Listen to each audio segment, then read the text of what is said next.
ഈ പുഷ്പങ്ങൾ അങ്ങോട്ട് കൊടുത്തോളൂ.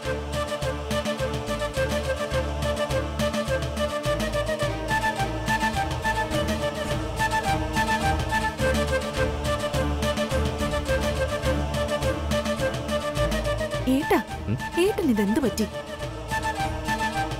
ഇവക്ക് നവഗ്രഹ പൂജ വേണമെങ്കിൽ ഇത് കഴിഞ്ഞിട്ട് ചെയ്താ പോരെ? ആനന്ദിന്റെ കൂടെ ഇരുത്തി തന്നെ ചെയ്യണമെന്നുണ്ടോ? ഇതിലൊരു കുഴപ്പവും കാണുന്നില്ല. രണ്ടുപേരും ജപിക്കുന്നത് ഒരേ മന്ത്രമല്ലേ?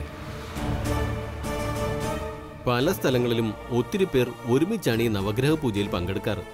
അതറിയൂ നിങ്ങൾക്ക്?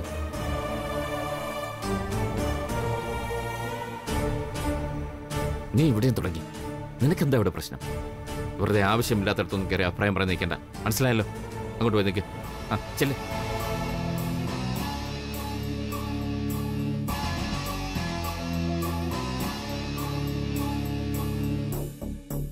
ഇനി രണ്ടുപേരും ചേർന്ന് കയ്യിലിരിക്കുന്ന പുഷ്പം അങ്ങോട്ട് അർപ്പിക്കുക.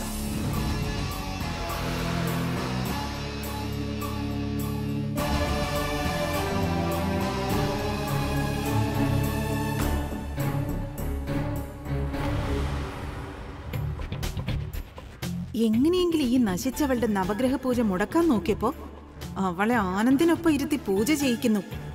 കൊള്ളാം. നീ പൂജ ചെയ്ത് തുടങ്ങിക്കോ. പക്ഷേ നീ ഇത് പൂർത്തിയാക്കില്ല. സമ്മതിക്കില്ല ഞാൻ. നിന്റെ ഈ യാഗം മുടക്കാൻ ഞാനിപ്പോ ഒരു ബ്രഹ്മാസ്ത്രം തൊടുത്തുവിടാൻ പോവാ. തടയാമെങ്കിൽ തടഞ്ഞു നീ.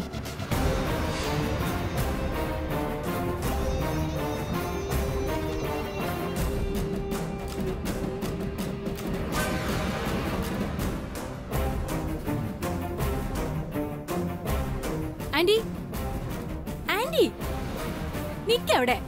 എന്താടി? ആന്റി, ഞാനും വരുന്നു. ദേ, നിനക്കറിയോ, മതം പൊട്ടി നിൽക്കുന്ന ആനയാ ഞാൻ. മര്യാദക്ക് ഞാൻ പറയുന്ന കേട്ട് നിന്നില്ലെങ്കിൽ ചവിട്ടി താഴ്ത്തിക്കളയും ഞാൻ.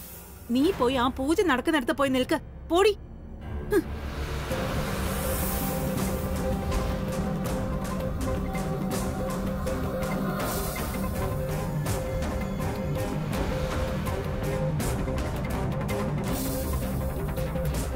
സോറി മിസ്റ്റർ ധനപാലൻ, ഞാൻ നിങ്ങളുമായി ബിസിനസ് ചെയ്യുന്നത് ഇന്നും ഇന്നലെയൊന്നും അല്ല.